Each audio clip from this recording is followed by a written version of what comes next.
What if we told you that race was a social construct assigned to displace people for political purposes? If you were asked to prove the theory of race through philosophy, religious text, or science, could you prove it? The fact is, even though race is a driving force in the federal corporation called the United States for its voting and policy purposes, a race is nothing but a grand illusion, a fallacy that has been perpetuated for centuries. Racial categories were established by European slave traffickers, backed by the Catholic Church, to identify a ruling class and a subject class, labeled as black, white, and others, with white at the top to symbolize authority. This took place before and after the colonial period. This idea proposed that Europeans had the ultimate authority to name humanity and neatly categorized them into distinct groups, alleging who was godly and ungodly and who was free and not free. American colonial Christians adopted this type of thinking around the same time, right after the American Revolution, 1776. It served a convenient purpose: to govern the ungoverned indefinitely. The concept of race and racial categories played a significant role in justifying and perpetuating the institution of slavery.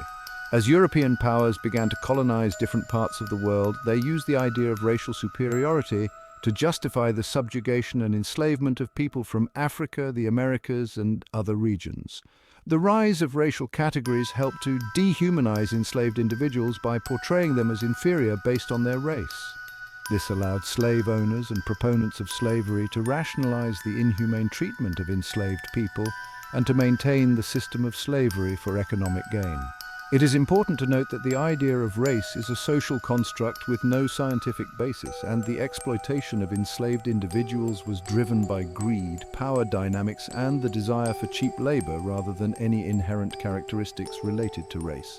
Historical laws such as Black Codes of Virginia and the Dred Scott decision case are legal documents that shed light on this theory. They decided black people were fundamentally different and inferior. However, the idea of race and its labels, called badges of slavery, as a fixed and immutable category quickly falls apart upon closer examination. As political authorities change, definitions of race in America adjust right along with them, revealing the artificiality of these classifications. During the Reformation, 16th century 1500s and 17th century 1600s, Christians were questioning whether or not black and indigenous people had souls, and or if they were human.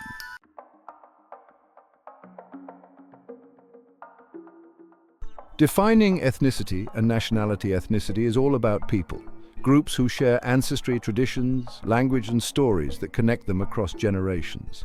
Before countries and borders defined our world, certain lands were home to unique communities. Think of the Berbers, who spans from North Africa to the Americas, and Arabs, the ancient Mayans in Mexico and Central America, or the vibrant indigenous culture in North and South America. As nations formed, there was a tendency to equate nationality with ethnicity, a Dane from Denmark, for example, but this overlooks the rich diversity within countries. Take Spain, where someone might be called Spanish, but could have roots North Africa, in Basque, Catalan, Gallego, or Gitano heritage. Understanding ethnicity helps us appreciate the rich nature of human identity and history, showing how cultures have intertwined and evolved across continents. It's a reminder that our world is shaped by countless stories and connections that make each of us unique, yet part of a larger human family. The United States exemplifies a nation composed of diverse ethnic groups.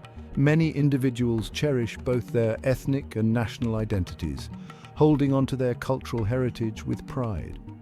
Consider Moorish Americans, who maintain their African and Native American ethnicities, described as copper-colored alongside their Islamic nationality. Similarly, indigenous Americans and Chinese Americans proudly celebrate their cultural roots. So why aren't those people of African descent a part of the human family and considered a race? What it took to be considered black once varied widely throughout the country.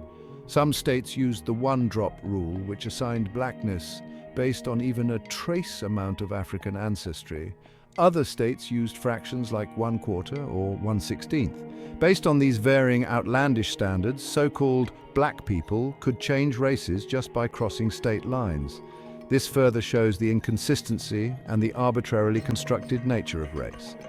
In 1997, the US government added another detrimental category, the complexities of racial identity, to the Census Bureau, called the multiracial category.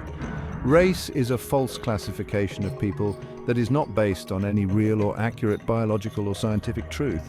In other words, the distinction we make between races has nothing to do with scientific or religious truth. The previously artificial racial categories have now become identities, a world based on colors and not realities. To prove this point, the United States Census Bureau included the term Negro in the 2010 census alongside Black and African American because some older Black Americans still self-identify with the term. This decision was made despite controversy and criticism, acknowledging that many older individuals of that racial group continue to use and feel comfortable with the term Negro.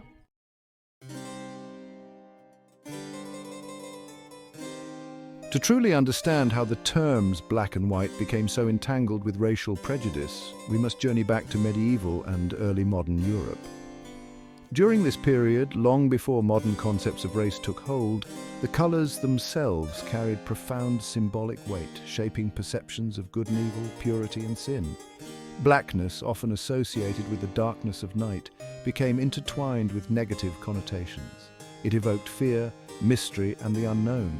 In the medieval imagination, black represented the absence of light, a potent symbol in a world lit by flickering candles and the sun's unreliable rays. This association with darkness readily translated to spiritual matters. Black became the color of sin, of the devil's temptations, and the eternal night that awaited sinners in hell. This symbolism permeated religious art and literature, solidifying the connection between blackness and spiritual darkness in the minds of medieval Europeans. This association of black with evil extended beyond the purely spiritual realm.